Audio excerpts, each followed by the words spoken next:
Everyone. I'm Mary Louise Helbig, the Executive Director of I-10, and welcome to our Innovation Exchange. This is part of our Corporate Innovation Program, one of the events that we offer in that program, and they are opportunities to explore innovation concepts and perhaps network with peers and startup companies. Unfortunately, it's a little bit more difficult to do the networking part in the virtual world, but we're still doing our best to deliver great content to you. And I am very happy for the second time to introduce you to Rob Westervelt, who is a VP of Strategy and Innovation at Lindenwood University.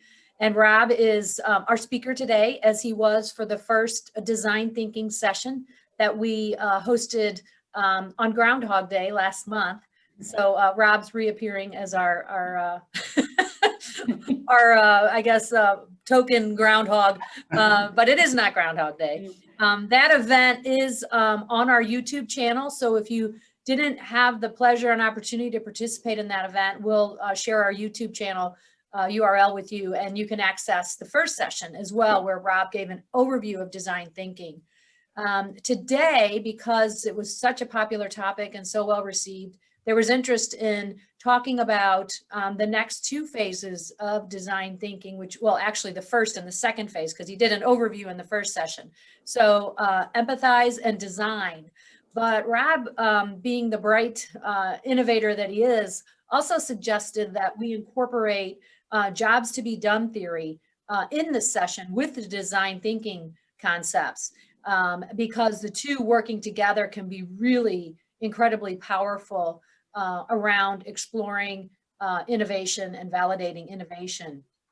So I will turn it over to Rob to get started, but I want to share a few kind of housekeeping things with you, given the amount of time that we have and the amount of attendees that we have. If you have questions during the presentation, put them in the chat, and then we will go through and address those questions kind of in the order they were received, and make sure we get to everybody in the most orderly fashion. And then I'm going to ask a favor of you. At the very end of this session, we're going to ask you two questions, and your feedback is really important to us. One will be about the value of this event, the value you received, and number two, about future events and topics of interest. So again, really only two questions, but they are critically important to us and very helpful to us. If you'll just take, 10 seconds to answer those two questions. And then also we have the release of our impact report for 2020 coming up next week. So at the end, I will share a link with you. We will share a link with you about how you can join us for that event. That's next Thursday, a week from Thursday. So done with the housekeeping. Again, welcome everyone. Thank you for joining us. And with that, I will turn it over to Rob. All right, well, thank you so much, ML. It's a pleasure to be back and excited to share some more with you guys. Really intrigued in the last session, somebody had asked questions about jobs to be done. Does it fit into design thinking? How does it work? And so I thought, wow, this is a great topic, especially as we jump into those first few couple of parts of the beginning of the design thinking process. So I'm excited to do that. But before I do, I'm going to recap a few things leading up to that, especially for those of you who may not have been in the first session or you're new to design thinking. When we talk about innovation, this is my favorite definition. It's the one that Bob Sutton uses over at Stanford. Creativity plus implementation equals innovation. So it's not always about creating some really complicated thing or a new thing necessarily. It's about taking old things, putting them in different combinations, and putting them in different environments with different people. But the key here is implementation. So innovation, it's not an innovation until it gets implemented. So we also talked about how innovation begins with an insight.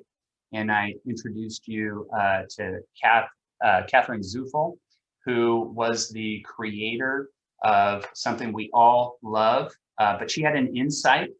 She saw that people were using this white wallpaper putty to create figurines, and she had an insight about that white wallpaper putty because her brother-in-law ran the company that made it. And of course, this was at a time when we were transitioning in our what kind of energy we use to heat our homes, alternative energies. We moved from a coal based energy to things like electricity and gas. And so anyway, cut-all sales went way, way, way down because it used to be the case that wallpaper was made out of paper. And when they had that soot on the wallpaper, you needed putty to clean it up. But her insight, she had several, was that it was non-toxic, that it was clean, it didn't crumble, and she had a food dye made it colorful, which meant kids could use it. So this is just one of my favorite examples of innovation. She didn't create anything new, everything already existed. I shouldn't say she didn't create anything new. She did, but out of all existing things. So she basically took a product, added food coloring, and gave it to a different audience. So again, that's just kind of a recap of what we're talking about when we talk about innovation. This is going to come up later as we talk more about jobs to be done. Of course, design thinking is important because it's a disciplined process of discovering an insight. We don't always have that insight, and creating a solution and successfully implementing it. So as ML pointed out, we're going to talk specifically about the first two. We'll touch on ideation a bit because what jobs theory does is it really gives focus in your ideation. I think in many ways, it's a stronger way of approaching ideation than traditional design thinking. And I'll show you some examples of that. But we said this was going to be interactive. So I got a question for everybody. If you recognize what this is, tell me, why do you eat these things? So about 500 million tacos from Jack in the Box are eaten every year. Question, why? And anybody want to take a stab at that? And I guess, can people raise their hands? I don't know. And last time they could, if they can interject, I want to make sure that's still possible. Yeah, I believe, yeah, they can raise their hands. Okay. Anybody want to just be honest and say, why do you buy these things? And don't be shy. It's okay. Millions and millions of people do it. They're filling up in the chat room. Yeah, oh, they are? Okay. Yeah, they're going at it in the chat room. 99 cents price, yummy, convenient food on the go, crunchy, greasy goodness. I'm with Jeffrey on that one. Okay. Yeah. So, okay, so they're yummy.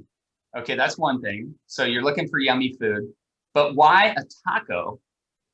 I mean, tacos are pretty messy, right? You say they're greasy. But I did hear one thing, open 24/7, right? That was one of them. Mm-hmm. Yeah. Okay. What are some other things? And ML, I thought you had a keen insight when we were talking about this earlier. Do you remember what it was? They were easy to eat on the go. Yeah, we called it drivable. They were drivable tacos, right? You could eat a taco while driving, because if anybody eats tacos, you know how as soon as you bite into it, they almost explode. But Jack in the Box made tacos in a certain way. They deep fried them and then they just stay together. So you see the picture down at the bottom. That's not what they actually look like at all, right? Those look like something you might get at Taco Bell or something. Like this is what they actually look like most of the time. But yeah, they're cheap. You get two. They're open 24/7. So if I want a taco, but the person I'm with doesn't, hey, they can get a hamburger and French fries. So they have a diverse menu. So there's anybody, was there any other ones that came in or reasons why?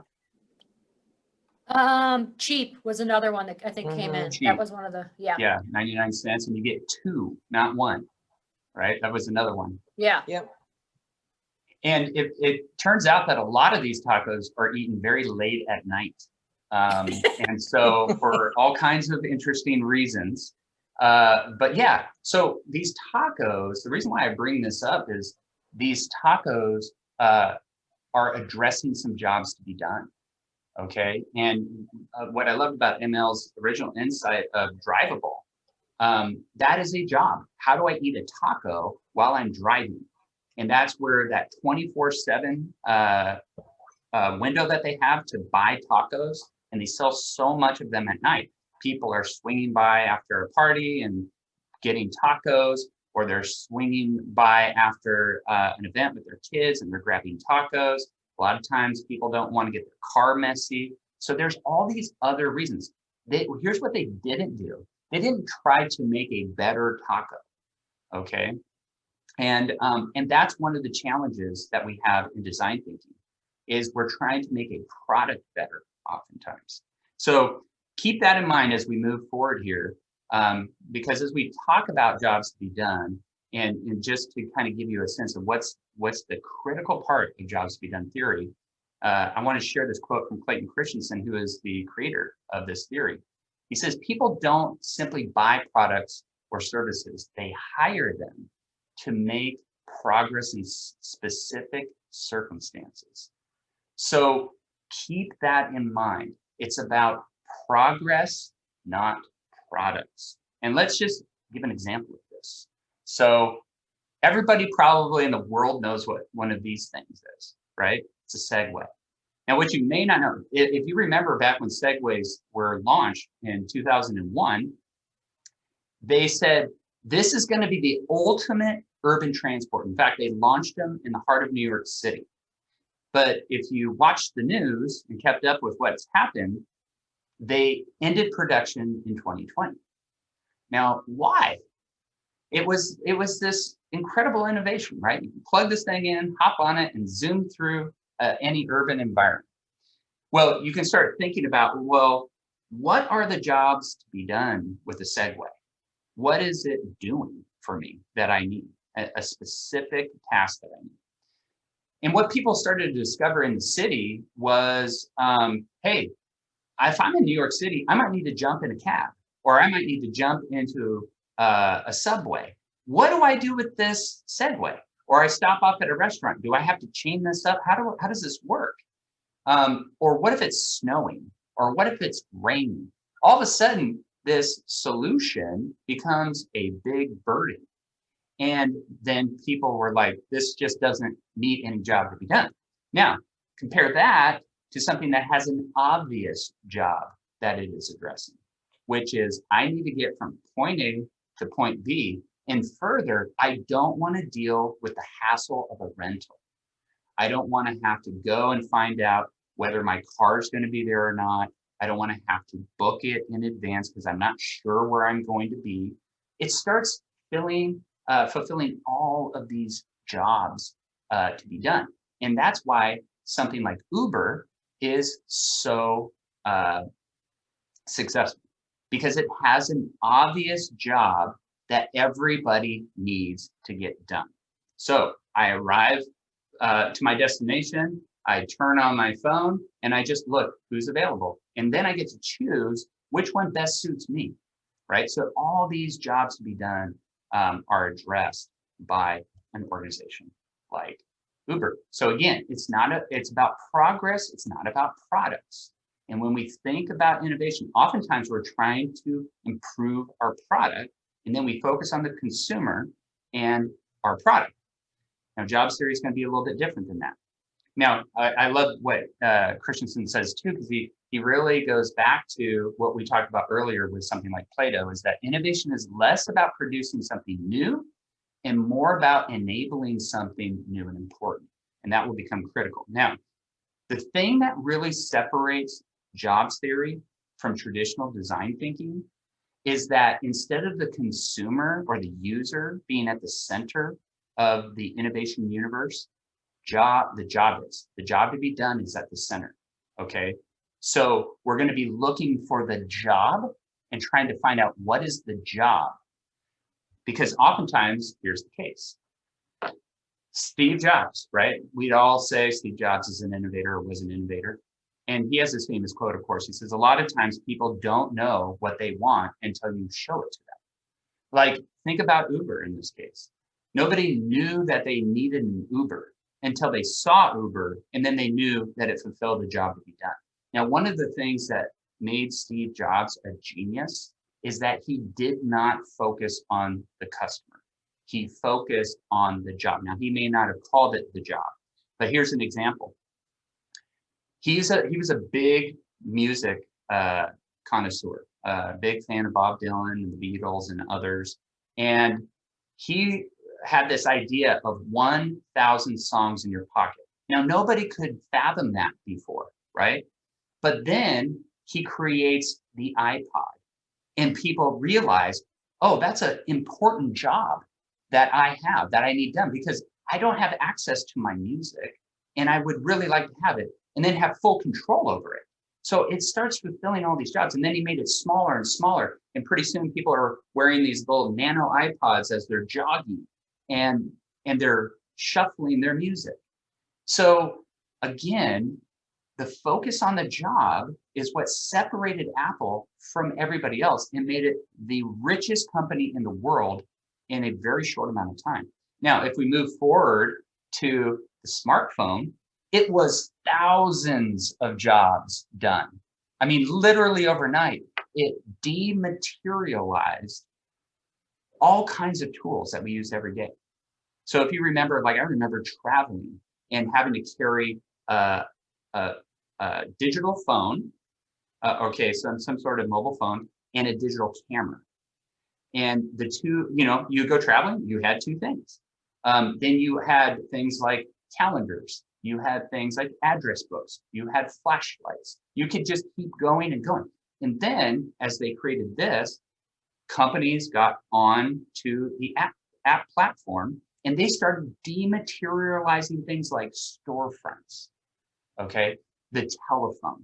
Like, I don't have a telephone in my house anymore because now I have smartphones. And so you can just see how jobs change everything. Now, nobody could envision a smartphone before. I mean, in terms of nobody, I mean the masses of people. We weren't walking around going, you know what, I can't wait until what happens is when this phone gets this camera gets into this phone. I wasn't walking around Europe thinking that that was ever a possibility. I was just thinking that the camera might get smaller and make it more convenient. Okay, and that's what we would do if we were focused on the product. We would shrink the camera down until we can make it as small as possible. So a product that has been designed to specifically fulfill a well-understood job to be done allows you to crawl into the skin of your customer and see the world through her eyes. It says to the customer, we get you, right? And that's what Steve Jobs' inventions did. It says, I get you. You're a music fan. You want 1,000 songs in your pocket. Done. Job done. Okay? So the competitive advantage will be granted to whoever understands and best solves the job to be done. So let's use an example again. A job is progress a person is trying to make in a certain circumstance. One of the best at this is IKEA, okay? And they answer the job to be done, which is help me furnish my apartment today. And that's why when somebody comes to move their son or daughter into school, into their dorm, then they're looking for an IKEA. If you're looking to get your office outfitted right away, you're going to IKEA. IKEA then structures its entire experience in such a way that if you have children, which a lot of their customers do, there's childcare, there's ice cream at the end of the visit. They are addressing the jobs. Now, anybody could replicate this furniture. There's not anything special. This is not high-end furniture. This is furniture that addresses jobs to be done. Now, part of the job to be done is I can take it home. So they have these docking bays and they package their furniture so it can actually fit into a vehicle. You can get it that same day. It has all the tools you need. So this is a perfect example of a brand that is focused on the job. And brands that are focused on the job and become synonymous with a job, well, those are called purpose brands. So when we think about, I need furniture today, we think IKEA. Nobody else holds that spot. So a purpose brand, again, is a brand that customers automatically associate with the successful resolution of their most important jobs. Now let's look at a few of these. Uber, we've already named, right? I need a ride anytime, anywhere, and I want options. IKEA, we just showed you. Google, what does Google do? It's so set on the job that we use it as a verb. We say, well, why don't you go ahead and Google that? Google says, I'll get you the information you need anytime you need it. Lunchables. Think about what Lunchables are. It's an instant lunch for your kids, already prepackaged and one they will actually eat. Okay. Now, when you think about Lunchables, think about how they just segmented a market like instantaneously. They're not competing with a deli counter. They're not competing with, microwave foods. They're instant kid lunches. LinkedIn, if I want to build my professional network, where do I go? Well, I go to LinkedIn, right? If you lose your job, what's the first thing people tell you? Go build a LinkedIn profile, right? And by the way, we should all, if you see people on here, we should all be connecting on LinkedIn because there's not a whole lot of people in the world right now who are into this kind of stuff. So we should be connected. And then TurboTax, what is that? I need to do my taxes today, right now, and file in multiple states. And I want to be done today. Well, TurboTax does that. You don't need an appointment. Disney, I need family entertainment. We're going to watch a movie and we want our kids to watch something. What are we going to do with the kids? We'll just have them watch something on Disney Plus. eHarmony, I need to find a spouse and I want to start now, right? And then Amazon, well, we all know that, right? Amazon is, I need to buy something and I want it delivered tomorrow. So look at these jobs and look at how they've emerged from their competitors. Jobs theory is powerful. So how do you discover the jobs to be done? So this is where we get back into design thinking because jobs theory starts in the same way. It's a form of design thinking. So as you recall last time when we talked about the first step of design thinking, it's to empathize with your user, right? And we showed this example, which is a design thinking problem that if you ever take any formal education in design thinking, you'll get this problem. And, the question is, what does he need? And of course, last time we did this, people will give all kinds of answers to this question. Oh, he needs a book, he needs a ladder, he needs his mom, he needs longer arms, all these really great answers to a question. The problem is we have no idea what he needs, right? Because he's the one who knows, and he may have just done this on a whim. He may have been saying, you know what I need to do? I'm working on my vertical jump and I'm trying to see how high I can get. And my goal has been to grab this brown book over here. We don't know. But here's what ends up happening is we make assumptions about our audience, and then we create products designed to solve problems that they don't have. So through empathy, we want to approach our user without judgment. We don't want to make any judgments. We want to be judgment free. We're going to learn from them. We want to have a beginner's eye. And what that means is we want to come and ask questions like, we don't know anything about this. We want to be curious. We want to ask a lot of why questions. Well, why did you do this? And why did that happen? And why is this person involved in this decision? We want to think optimistically. That the jobs to be done can be discovered, that the problems can be solved. And then, of course, we want to be respectful to people.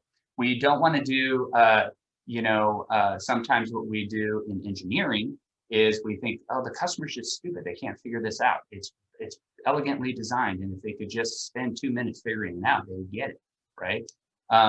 So we want to be respectful and say, well, our job is to get the job done. Whether we do or not is dependent on the customer. So the goal of jobs to be done is to discover why consumers make the choices we do, which is also the same in traditional design thinking. Now, I'm going to give you an example. This is the, traditional example of jobs to be done. It's called the milkshake dilemma. And for those of you who haven't heard this, and that milkshake looks good, doesn't it? I'm wanting one of those right now. And that's interesting because Christensen himself was hired by a major franchise to figure out how could we make a better milkshake so we could sell more of it. And what they discovered was that over half of the milkshakes were purchased before 9 a.m. Okay, pretty surprising, right? We always think of milkshakes as like an afternoon delight, but it was interesting. So anyway, they go and they start interacting with these milkshake buyers, and they're seeing them go through the drive-through. So these milkshakes are being bought before 9 a.m. by a lot of times solo drivers who are going through the drive-through and onto a long haul drive. And they're like, that's super interesting. Why? Why would they do something like this? And maybe we could stop and say, hey, you guys want to fill up the Q&A box and just say, if you buy a milkshake in the morning, tell us why you buy it. Let's see what people have to say about that. And I can't see that Q&A box, by the way. Oh, you're on mute, ML.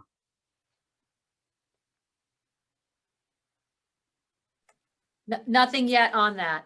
Okay, all right. I'll let you know if they pop up. Okay, well, I'll tell you what people said.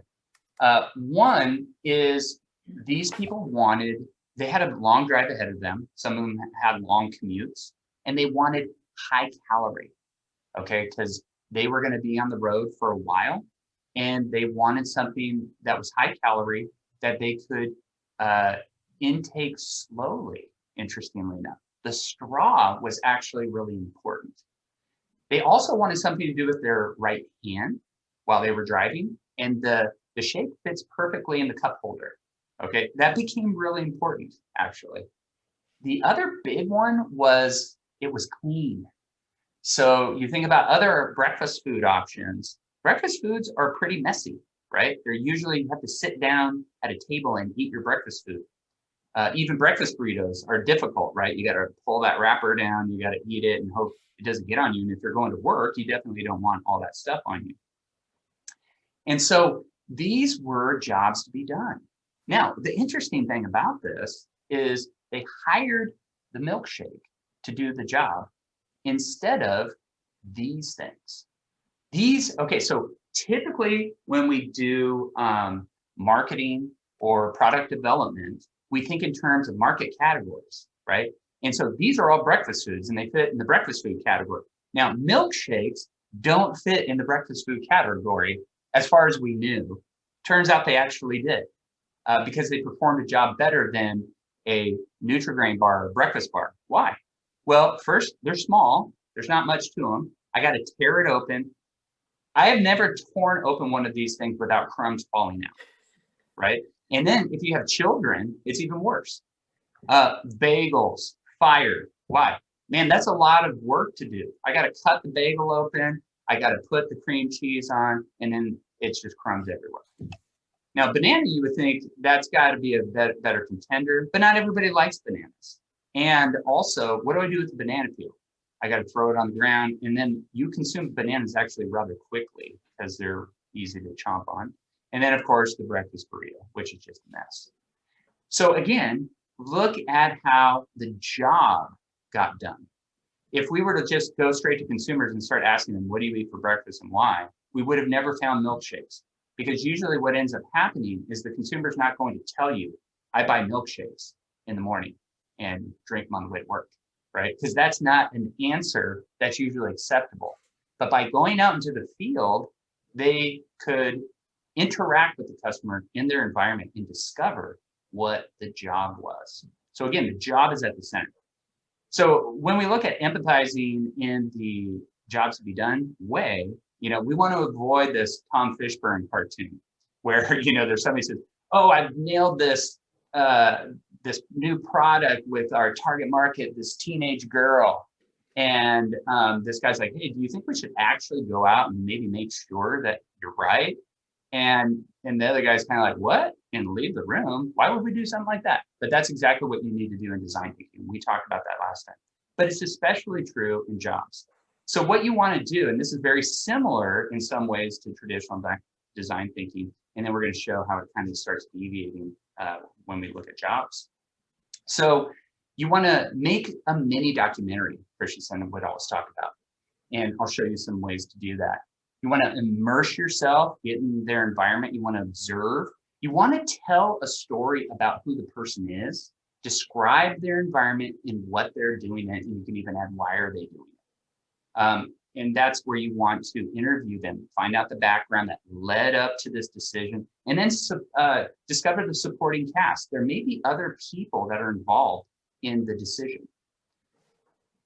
And then some questions you can ask. What is the role that the product plays in their life? Why is it important, or is it?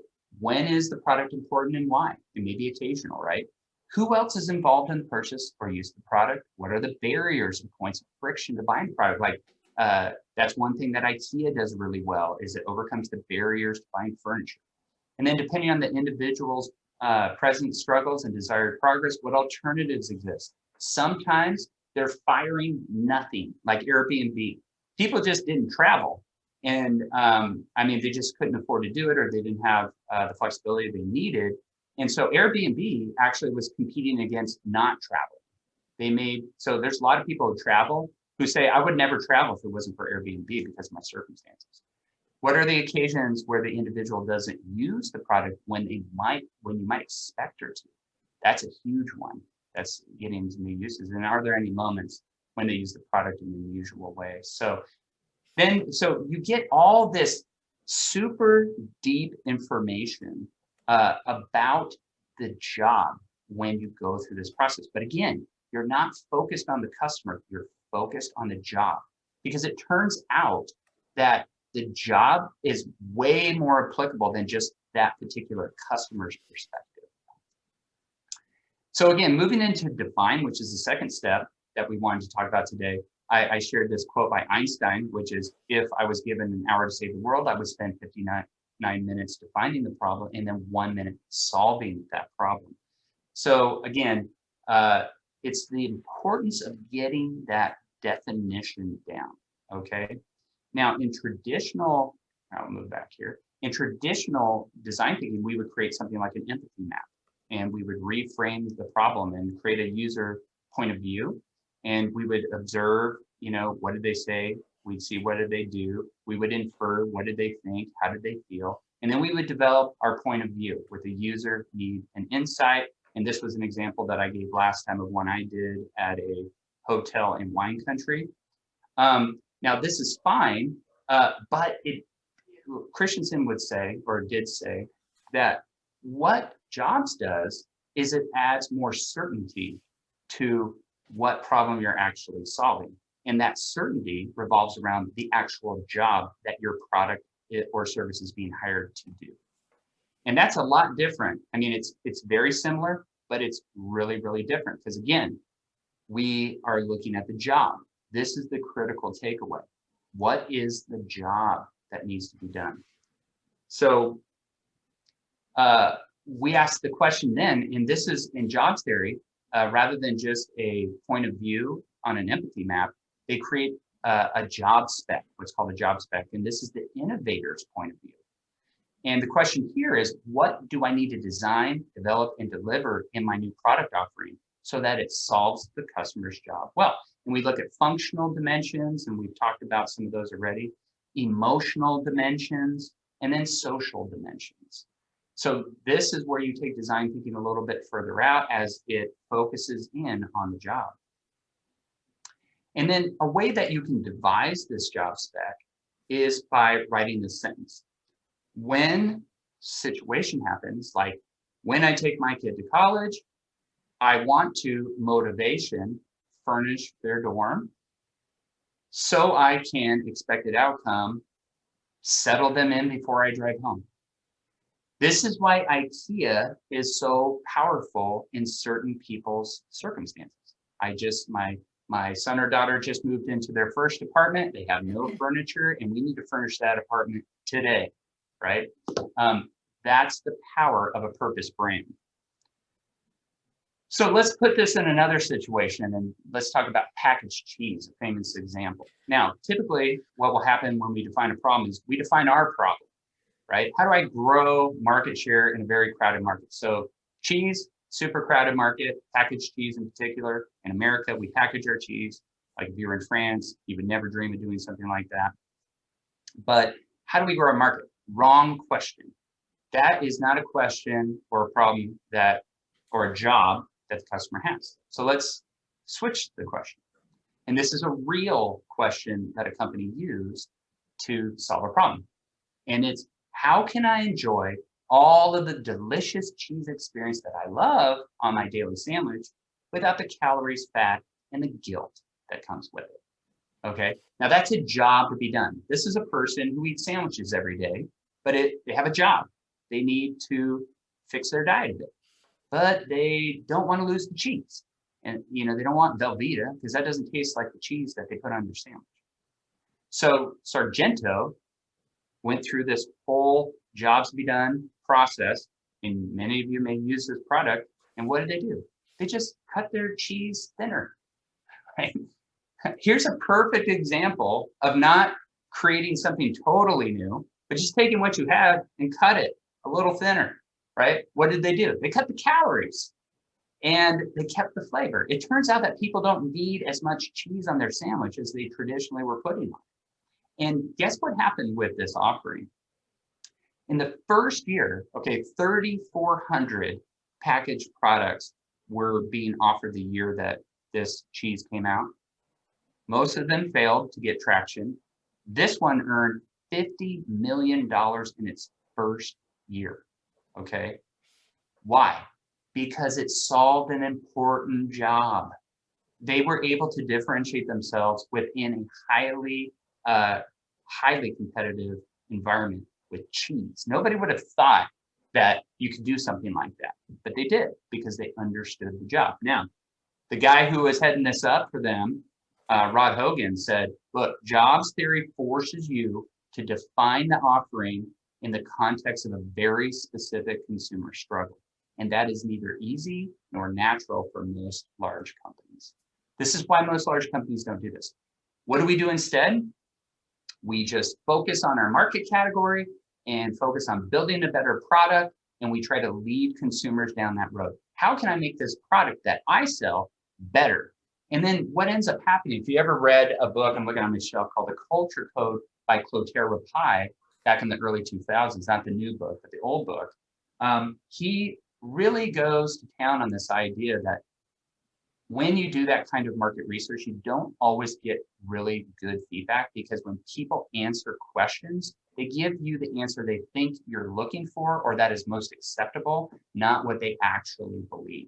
That's why going out into the field and observing them in their habitat, doing things that they don't sometimes even realize they're doing. Like, for example, in the milkshake dilemma, they would have never realized how important the straw was, right? So the straw needs to be in the milkshake or come with the milkshake, because it's an important part of the job that's being done. And who would have thought that? We couldn't have asked a question that says, are straws necessary? We wouldn't have even thought of that. So in conclusion, Christensen leaves us with this. If a consumer doesn't see his job in your product, it's already game over, okay? And think about it like that for yourself. Why do you hire certain products and fire certain products? Well, it's because they're not doing the job. We even use that language, don't we? We say, hey, this isn't working for me, right? Or this isn't doing the job for me. So we go and we find an alternative. And that's what you really want to be focused on, is who has to be fired in order for me to be hired. So if a customer, he says further, even worse, if a customer hires your product for reasons other than its intended job to be done, you risk alienating that customer forever. So when something doesn't work out the way it was intended, it's really hard to recover from that. Okay, so this impacts your brand, it impacts whether you'll get repeat business, and then worse, it gets the word of mouth. Now, a perfect example of this is Amazon. Amazon has changed how we buy, not just in the fact that we can do it online, but what they really prioritized was the reviews. And they have people whose reviews go to the top. And what's great about reviews, and you can check this with your own experience, is what do we do before we buy something? We find a review that matches the job that we're trying to accomplish. I remember I bought a pair of, like, when I moved out here from the West Coast, I had to get like the warm undergarments, you know, and I like warm, I guess it's underwear, or I don't know what you call it. Yeah. Okay. Thermal underwear. I don't know. Yeah. But anyway, thermal silk. Yeah. So I was researching this. Okay. It's funny how we research products now. anyway, there was thousands of comments about this this one particular pair, and I was like, but they have to work for somebody my height. You know, I'm 6'2". Do I get large or extra large? How do I pick? I found a woman who bought them for her husband who was my dimensions, and he said he loved them, but he said don't get the large; they're too small. Get the extra large. Okay, think about that. Amazon has changed. It's really brought to the fore jobs, not products. Because look, there were literally hundreds of products I could have chosen. I chose the one that would fulfill the job. In fact, I would say I hired the one that fulfilled the job. And then finally, these are some concluding questions to ask yourself. What would it take for someone to hire your product or service? That's the key question. And then what are the jobs to be done? How can you focus on the jobs to be done? And then who or what would they fire to hire you? Because that's the reality. And sometimes they're firing doing nothing, okay? But when you look again at the iPhone, look at all of the companies that got fired once the apps were created. And the reason why is because they were fulfilling the jobs better. So that's all I've got for you today. And of course, I want to make one more comment on this. And feel free to reach out to me if you have any thoughts or questions about this. When you go into your ideation now, imagine how different your ideation session is. When you have a clear understanding in the define section of design thinking, and you take that understanding of the job into your ideation, it's a totally different situation. And that's what Christensen really believed made jobs to be done theory superior to traditional design thinking, is that it brought more certainty to your ideation and solution creation. So anyway, I hope that was helpful for you guys, and maybe you have some questions you would like answered or comments. And thank you for spending some time letting me share about this topic that I'm passionate about. Thank you, Rob. That was very, very helpful and interesting. And we do have, actually, I'm going to start off with something that's more of a comment that Brent shared. And he said, it's interesting that with the food examples, that the job is clearly not nutrition and health. Milkshakes and greasy tacos are solutions to a job that shouldn't be done. Yes. So I thought you might want to comment on that. Yeah, absolutely. I think that's a really good insight. And that would be the key mistake we would make, right? How do I build a better milkshake? And we might define better as healthier. So McDonald's made a mistake very similar to this when when they were really getting hammered, if you remember, when Super Size Me came out, and they were sort of the poster child for unhealthy food. So they started, if you guys recall, they started making Newman's Own co-branded salads, and you would get these salads through the drive-thru. Well, things really went south when that happened, and the reason why is the people who had the job to be done, i.e. getting fast food, all of a sudden their fast food was cold, and if you eat McDonald's cold, it's not good. And so these people are staying in line. The reason they're staying in line is because they got to make these salads, and they got to get the dressing and all this stuff together for the person. Well, what they discover is the job that people have when they go to McDonald's is not to go get health food. Okay, the job is to go get fast food fast. That's what makes it fast food, right? Hot, cheap, and fast. So again, this is why jobs is at the center rather than the customer, because the customer will say, hey, if we said, how can we make a better milkshake? A lot of customers would say, can you make it healthier? Can you make it with less calories? And then they would sell fewer milkshakes. But yeah, it's a really interesting insight. And I think it really delineates those two from each other. Good question. Thank you. Also, let's see. Question from Steve. Rob, do you have a #1 job that needs to be done in higher ed? Oh, yeah, absolutely. Again, think about progress. And oftentimes, again, in higher ed, what do? We try to build a better product. And in higher ed, really the reason why people engage institutions of higher learning is to make progress toward a certain goal. And for a lot of folks, progress means getting the job that they want so they can have the career they want and make the income that they want. But others have different jobs. This is the thing in higher ed. We have actually multiple customers with different jobs to be done. Some of the jobs to be done is a coming of age experience where they're like, I want to come to a college and I want to grow up. And that's what their parents want for them. That's different than somebody who says, I want to be re-skilled. So one of the things that we'll be working on, I'm actually sharing our university strategic plan today. One of the initiatives we have is micro-credentials. How do we co-create with businesses to create micro-credentials to upskill, reskill their own employees and potentially stack those into degrees? A lot of companies are saying now, they don't need to have a college degree when they come in, but they do need certain skills that are specific to my company, but then they're gonna need a college degree once they move up. So how do we meet those needs? Those are some examples of the progress that needs to be made. Great. And Good then question. Annie's question is, how do you combat the inventor bias of, I know what the user wants? Do you have any suggested methods that have worked? Well, I think that if you know, again, it goes back to the empathy guidelines that we shared earlier.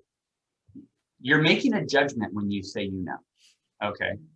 And that's a dangerous thing. And then the question I would ask those people is, how do you know?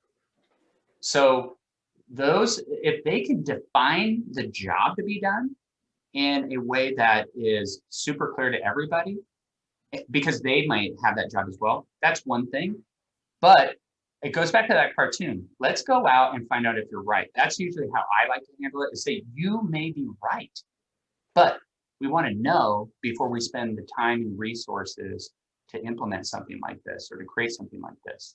So that's one way I usually handle it, is I don't dismiss that person and say you're wrong. They may be right, but let's go find out. Great. And then Amir asked, hold on, I'm scrolling through here. Got a lot there now. Yeah. Do you believe the reason for some of the success for some companies is their origin? For example, would Apple have achieved the same success if they were based in Europe? Yes, because it doesn't matter where you're located. It matters whether you accomplish the job or not, right? So that's like, I studied philosophy in grad school. That would be a fallacious idea, right? Genetic fallacy, that something is true based upon the origin of the thing itself. Like my kid plays Minecraft. He doesn't care that it's made in like the Netherlands. Like, he doesn't care. If it was made in New York City or Japan or wherever, he'd still play Minecraft because it solves a job. He hires it to perform a job. Okay. And then Hassan asked, and Hassan, you might need to unmute yourself if you want to add clarification to this, because this is a pretty loaded question. Okay. What I think I hear is, 1, where on the value chain does your service/product live? 2, whose job are you replacing? And 3, how does your solution occur to the person who needs the job done? Well, again, this just goes back to how well do you understand the job, right? Jobs theory is just about the job. We don't want to convolute it with the consumer, right? We're looking for the job. So the reason I picked Steve Jobs is because it's such a pervasive example.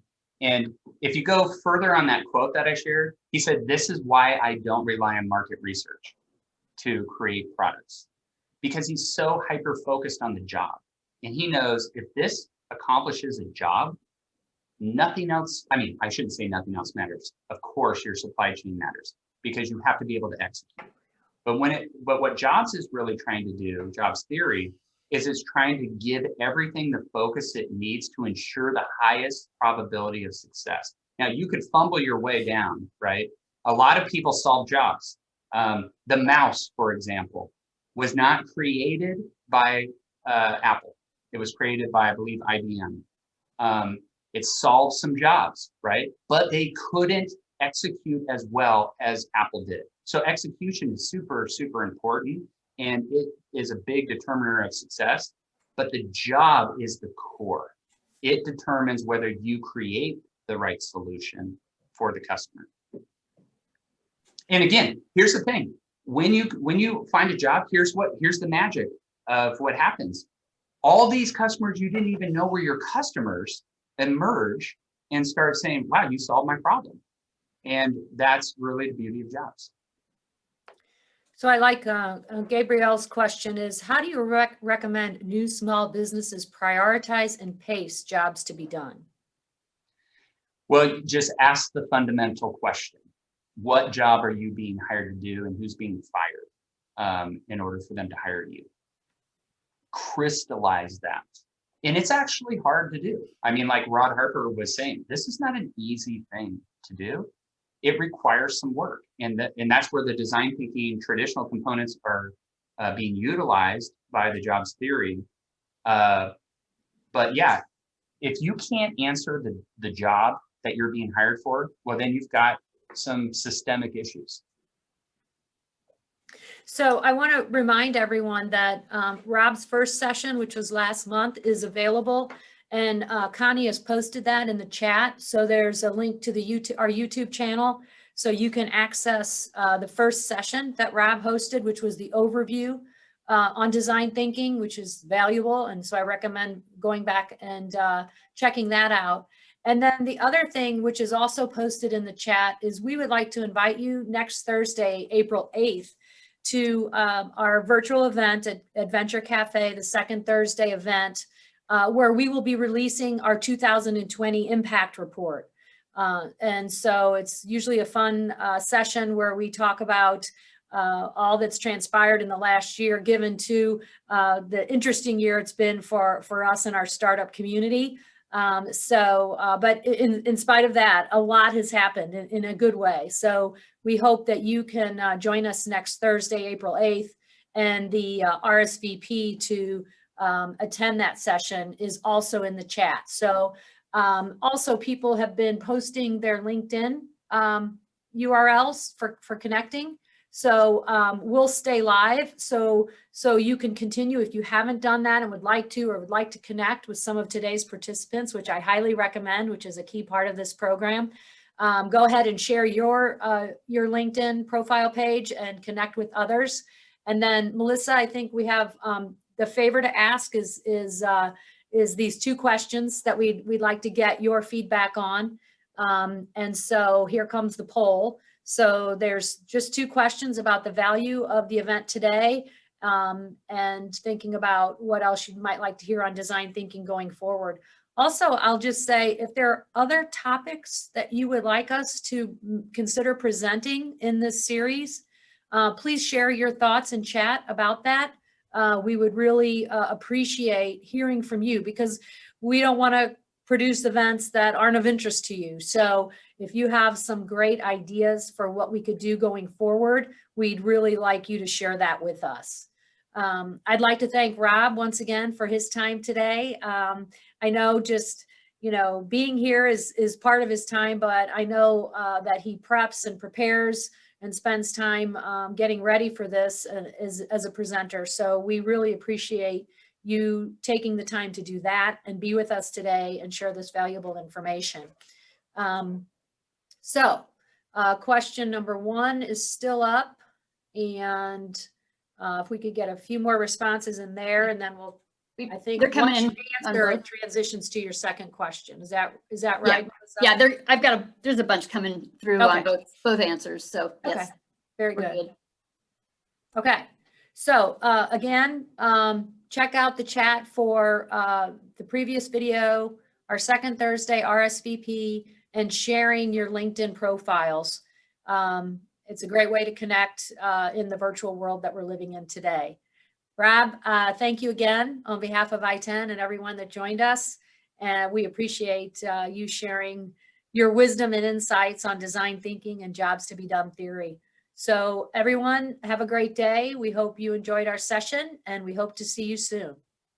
Thank you. And we'll leave this live for a little bit, so that if you want to get in there and get to those LinkedIn profiles and URLs, et cetera, you can access it. So we won't close out the meeting officially for a little while, for a few minutes. Yeah, part of this group, that would be great.